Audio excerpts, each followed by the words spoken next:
जय हिंद। प्रिय विद्यार्थियों, आइए हम लोग राज्य कार्यपालिका में देखते हैं विधानमंडल। हमने पिछले क्लास में आपको राज्यपाल पढ़ाते समय थोड़ा विधानमंडल का संकेत दिया था और उसमें हमने आपको बताया था कि किस तरह से यह संसद की अनुकृति है, कार्बन कॉपी है। जैसे संसद लोकसभा, राज्यसभा और राष्ट्रपति से मिलकर बनती है, उसी तरह से बिल्कुल राज्यों में विधानमंडल है, बिल्कुल उसी की अनुकृति है। राज्य विधानमंडल जो राज्यपाल, विधानसभा और जिन जिन राज्यों में विधान परिषद है उनको मिलाकर विधानमंडल बनती है। बिल्कुल ये संसद की अनुकृति है। थोड़ा अंतर है क्योंकि भारत के सभी राज्यों में विधान परिषद नहीं है, इसलिए जिन राज्यों में विधान परिषद नहीं है वहां राज्यपाल और विधानसभा को मिलाकर विधानमंडल बन जाता है, और जहां विधान परिषद है वहां विधान परिषद, विधानसभा और राज्यपाल को मिलाकर के विधानमंडल बनता है। उसी की चर्चा आज हम लोग करने जा रहे हैं। राज्यपाल महोदय के बारे में हमने आपको इसके पिछले क्लास में ही बता दिया है। अब हम लोग देख लेते हैं विधानमंडल के बारे में, है ना। विधानमंडल की चर्चा करते हुए हम लोग देखते हैं कि सबसे पहले विधानमंडल किस अनुच्छेद में आया। अनुच्छेद 168। जैसे हमने पिछले क्लास में आपको बताया था, अनुच्छेद 153 में कहा गया कि प्रत्येक राज्य का एक राज्यपाल होगा जो केंद्र का एजेंट होगा। पिछले क्लास में बताया था ना। फिर उसके बाद 154 हुआ, 155 हुआ, नियुक्ति वगैरह सारा कुछ, उनके वेतन, फिर उनकी शक्तियां, सारी चीज की चर्चा की गई थी। यहां देखते हैं इसकी शुरुआत होती है अनुच्छेद 168 से। 168 अनुच्छेद 168 में कहा गया कि प्रत्येक राज्य का एक विधानमंडल होगा, ठीक। और विधानमंडल का गठन उसमें बताया गया बिल्कुल केंद्र की तरह। यहां भी राज्यपाल अनुच्छेद 53, विधानसभा और विधान परिषद, विधान परिषद 169 और विधानसभा 170।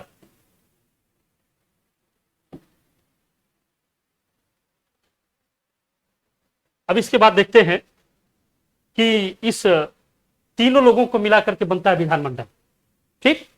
लेकिन अपने भारत के प्रत्येक राज्य में विधान परिषद तो है नहीं। 7 राज्यों में विधान परिषद है। अब जम्मू कश्मीर को हटा दिया जाए तो 6 राज्य बचेंगे।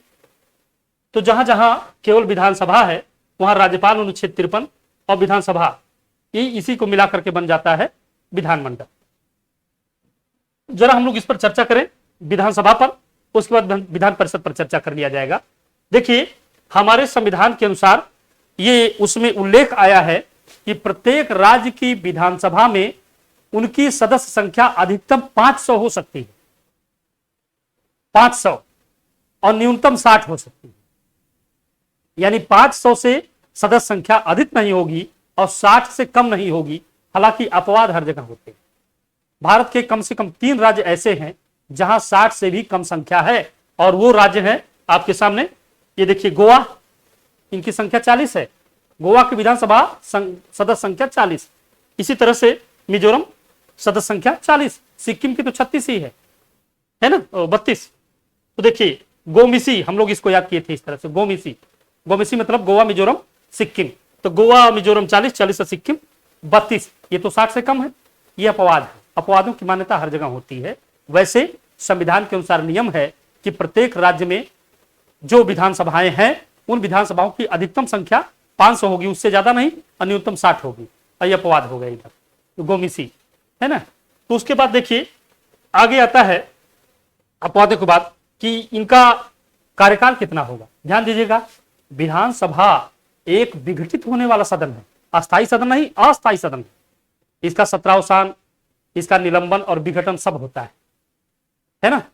जबकि आप विधान परिषद को देखेंगे वो एक अस्थायी सदन होगा, वो अस्थायी सदन होता है, लेकिन एक अस्थायी सदन है विधानसभा। तो इसका तो विघटन होता है। इसका कार्यकाल 5 वर्ष का होता है और इसके सदस्यों का कार्यकाल भी 5 साल का होता है। यद्यपि 5 साल पूर्व भी विधानसभा विघटित या निलंबित की जा सकती है, लेकिन सामान्यतया आपके सामने अगर आता है तो विधानसभा और विधायकों का कार्यकाल 5 वर्ष होता है, ठीक, 5 ईयर ये इनके कार्यकाल हुए। और आगे हम देखते हैं कि अगला जो होता है विधान परिषद।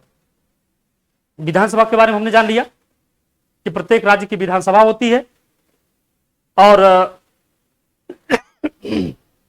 इसमें एक चीज हम और बताना चाहेंगे, संघ यानी केंद्र को यह अधिकार है कि वह संघ शासित प्रदेशों में भी अगर चाहे तो विधानसभाएं दे सकता है। जैसे 69वें संविधान संशोधन के द्वारा केंद्र ने गोवा, पांडिचेरी और दिल्ली को विधानसभा दे दिया। दिल्ली और पांडिचेरी को विधानसभा दिया गया।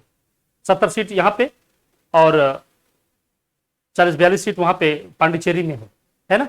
इन लोगों को विधानसभाएं दे दिया 69वें संशोधन द्वारा। और 70वें संशोधन द्वारा इनके यहां के विधानसभा सदस्यों के जो राष्ट्रपति चुनाव में मतदाता निर्वाचक नामावली में नाम भी शामिल कर लिया गया 70वें संविधान संशोधन के द्वारा। तो आप ये स्पष्ट रूप से अच्छी तरह से जान लीजिए कि यहां पर विधानसभा में पूरी शक्ति के साथ साथ व्याख्यायित करते हुए अगर केंद्र चाहे तो वह संघ शासित प्रदेशों में भी विधानसभाएं दे सकता है। जैसे 69वें संविधान संशोधन द्वारा पांडिचेरी और दिल्ली को विधानसभा दी गई और 70वें द्वारा उनके विधायकों के राष्ट्रपति निर्वाचन में मतदाता निर्वाचक नामावली में नाम शामिल कर लिया गया। ठीक, ये भी विधानसभाओं के अधिकार हैं। ठीक, ये तो आपने पढ़ा विधानसभा। विधानसभा में ये चीज भी आपने जान लिया, उनकी सदस्य संख्या अपवादों के साथ। अब हम देख लेते हैं कि विधान परिषद क्या है। विधान परिषद हमारे भारत के सभी राज्यों में नहीं है। सभी राज्यों में विधान परिषद नहीं है। अनुच्छेद 169 के अनुसार विधान परिषद को भी राज्यों में बनाया जा सकता है। कैसे बनेगा? देखिए, विधान परिषद उस राज्य की विधानसभा की संख्या से 1/3 से अधिक नहीं और 40 से कम नहीं होने चाहिए। ये देखिए, विधानसभा सदस्य संख्या कितनी होगी ये आपके सामने है। उस राज्य की विधानसभा की सदस्य संख्या का 1/3 से अधिक नहीं और 40 से कम नहीं। ये जो है राज्य विधान परिषद की सदस्य संख्या की बात की जा रही है। ठीक है, इसमें भी जबकि अपवाद है और जम्मू कश्मीर इसका सबसे बड़ा अपवाद था, जहां सदस्य संख्या विधान परिषद की 36 थी। अभी हम बता देंगे कि कहां कहां विधान परिषद है और कहां कहां विधान परिषद नहीं है। पहले आप लोग इतना जान लें कि विधान परिषद अनुच्छेद 169 के अनुसार राज्य यदि चाहें तो अपने यहां विधान परिषद का सृजन कर सकते हैं। अभी कैसे करते हैं इसको जान लीजिए।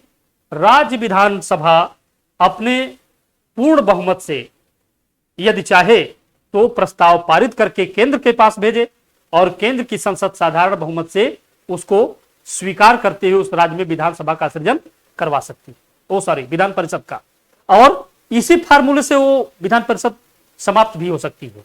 यानी उस राज्य की विधानसभा अगर चाहे तो पूर्ण बहुमत से उस राज्य की विधान परिषद के समाप्त करने का प्रस्ताव पारित करे, केंद्र को भेज दे और केंद्र उसे साधारण बहुमत से पारित कर दे तो विधान परिषद समाप्त हो जाएगी। तो अनुच्छेद 169 में इसका बाकायदा वर्णन है कि प्रत्येक राज्य में विधान परिषद तो नहीं, लेकिन जो जो राज्य चाहे वे अपने विधानमंडल को द्विसदनीय बना सकते हैं। इसके लिए उस राज्य की विधान परिषद बनाने के लिए विधानसभा के पास पूर्ण अधिकार है। वह फुल मेजोरिटी से इसे पारित करे, ऐसा संकल्प की विधान परिषद होनी चाहिए और केंद्र को भेज दे, संसद ऐसा ही पारित कर दे अगर साधारण बहुमत से, तो विधान परिषद बन जाएगी। ठीक, और उसमें फिर आगे ये भी है कि विधान परिषद की संख्या कितनी होगी, तो तत्संबंधी जो राज्य है उसकी कुल सदस्य संख्या का 1/3 से अधिक नहीं और 40 से कम नहीं। अपवाद में जम्मू कश्मीर था, अब तो जम्मू कश्मीर इसमें संघ शासित प्रदेश हो गया है ना। अभी तो वहां सारा कुछ मामला ठप है, तो संघ शासित प्रदेश होने के नाते अभी तो नहीं कुछ कहा जा सकता। लेकिन जम्मू कश्मीर में जब विधानसभा थी तो वहां विधान परिषद भी थी और विधान परिषद की सदस्य संख्या 36 थी, 40 नहीं थी, 36। ये अपवाद है। जान लीजिए अपने देश के किन किन राज्यों में विधान परिषद है। पहले 7 राज्यों में विधान परिषद थी। ठीक, अभी तो मान लीजिए कि जम्मू कश्मीर वाला मामला स्टॉप ही समझिए। तो देखिए, उत्तर प्रदेश में विधान परिषद, बिहार में विधान परिषद, महाराष्ट्र में विधान परिषद, कर्नाटक में विधान परिषद और आंध्र प्रदेश के 2 भाग हो जाने के बाद सीमांध्र में विधान परिषद और तेलंगाना में विधान परिषद। 6 राज्य इसमें बचे और 7वां राज्य हुआ करता था कश्मीर, जम्मू कश्मीर, वहां भी विधान परिषद थी, लेकिन इस समय संघ शासित प्रदेश है और वहां विधानसभा विधान परिषद को जो है अभी शांत रखा गया है। यद्यपि वहां विधान परिषद है और उसकी सदस्य संख्या 36 है। आगे देखिए, जैसा भी सरकार वहां गठन करती है वो आगे की बात है। तो हमारे देश में अभी केवल 7 राज्यों के पास विधान परिषद है। फिर से जान लें, यूपी, बिहार, महाराष्ट्र, कर्नाटक, तेलंगाना, सीमांध्र, इतने लोगों के पास है। जम्मू कश्मीर के पास भी है 7 राज्य। विधान परिषद की प्रकृति क्या है? विधान परिषद की प्रकृति है कि वह एक अस्थायी सदन है।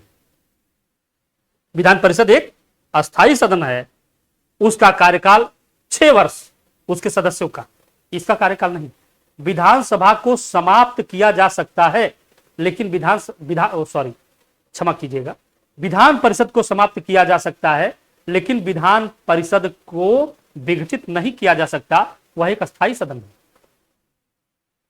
जबकि विधानसभा समाप्त नहीं हो सकती, लेकिन वह विघटित होती है। विधानसभा विघटित होती है, विधानसभा निलंबित होती है। समाप्त भले न करें आप, समाप्त तभी होगी जब उसके राज्य की मान्यता खत्म हो जाए, है ना, तभी समाप्त होगी। लेकिन विधान परिषद समाप्त हो सकती है, एक संकल्प के द्वारा विधानसभा उसको समाप्त कर सकती है, लेकिन वह एक अस्थायी सदन है, इसलिए वह कभी विघटित नहीं हो सकती। विधान परिषद के सदस्यों का कार्यकाल 6 वर्ष होता है। आपके सामने ही विधान परिषद के सदस्यों का कार्यकाल 6 वर्ष होता है। प्रति दूसरे वर्ष 1/3 सदस्य इसमें से सेवानिवृत्त होते रहते हैं, है ना। प्रति दूसरे वर्ष 1/3 सदस्य सेवानिवृत्त होते हैं। ये विधान परिषद के सदस्य के बारे में बता रहे हैं।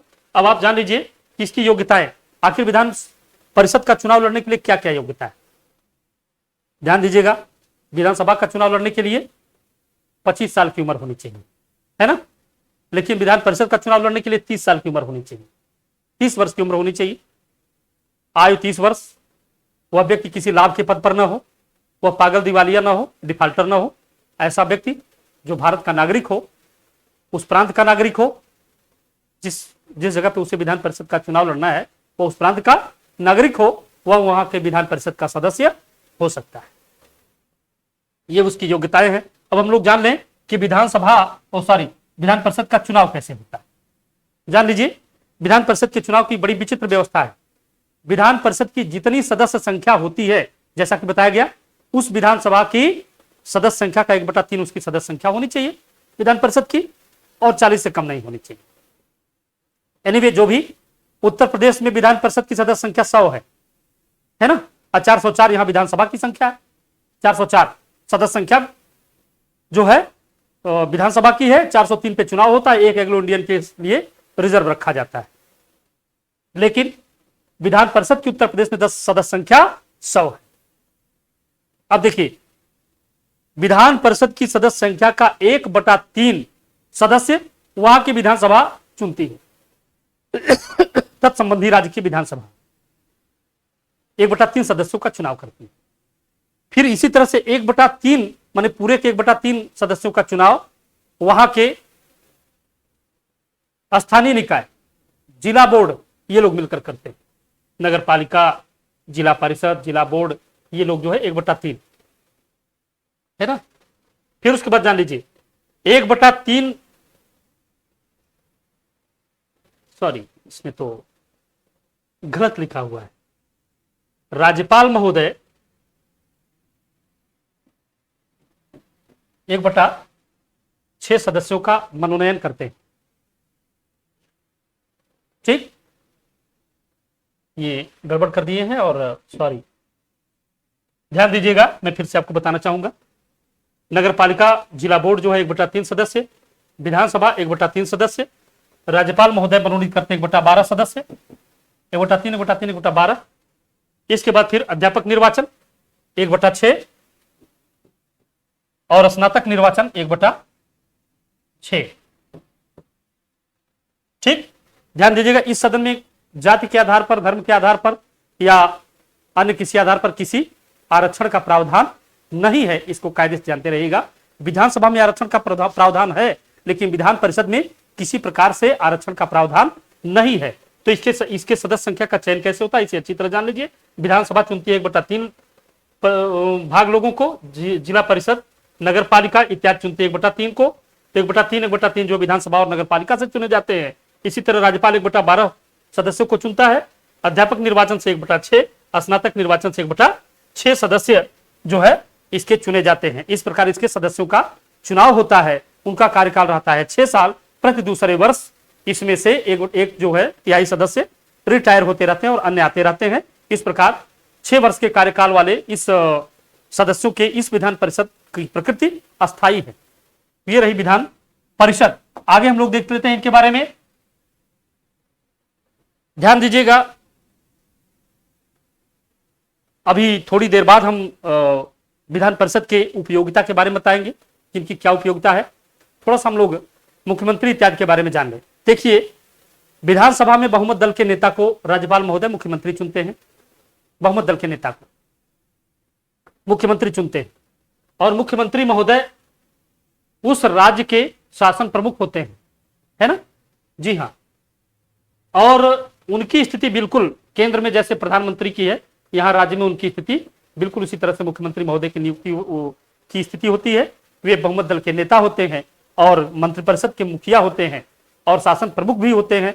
उनके ही सलाह से राज्यपाल महोदय सारे कार्य करते हैं। जान लीजिएगा, केंद्र शासित प्रदेशों का शासन राष्ट्रपति द्वारा चलाया जाता है। किसके माध्यम से? उपराज्यपालों के माध्यम से या प्रशासक के माध्यम से या हाई कमिश्नर के माध्यम से। ठीक, 239 के तहत केंद्र शासित प्रदेशों का शासन राष्ट्रपति द्वारा चलाया जाता है, यानी संसद चलाती है राष्ट्रपति के माध्यम से। और यद्यपि वहां कार्य निर्वहन के लिए उपराज्यपाल भेजे जाते हैं। और अनुच्छेद 240 के तहत जो है मुख्यमंत्री महोदय के विधि बनाने की शक्ति प्राप्त होती है। और उच्च न्यायालय यानी संघ शासित प्रदेशों में अगर उच्च न्यायालय देना हो तो भी ये 241 के तहत ये कार्य आता है। ठीक, अगला हम लोग देखते हैं इसमें कि राज्य विधान परिषद आखिर उपयोगी या अनुपयोगी कैसा है? आखिर अगर बहुत उपयोगी होता तो हमारे भारत के प्रत्येक राज्यों में विधान परिषद अवश्य होती। विधानसभा जिस तरह से उसी तरह विधान परिषद होती। लेकिन बहुत उपयोगी नहीं है, इसीलिए 7 राज्यों में। मुझे तो ऐसा ही लगता है और ऐसा है भी। देखिए कैसे, यदि कोई विधेयक पारित होकर के विधान परिषद में जाए, जैसा कि राज्यसभा लोकसभा में होता है, तो राज्यसभा तो वहां शक्तिशाली होती है, लेकिन यहां विधान परिषद केवल एक विलंबकारी संस्था होती है। राज्यों में विधान परिषद केवल एक विलंबकारी संस्था है। अर्थात यदि उसे प्रेषित कर दे विधानसभा तो पहली बार में वह 3 महीना उसे अपने पास रख सकती है।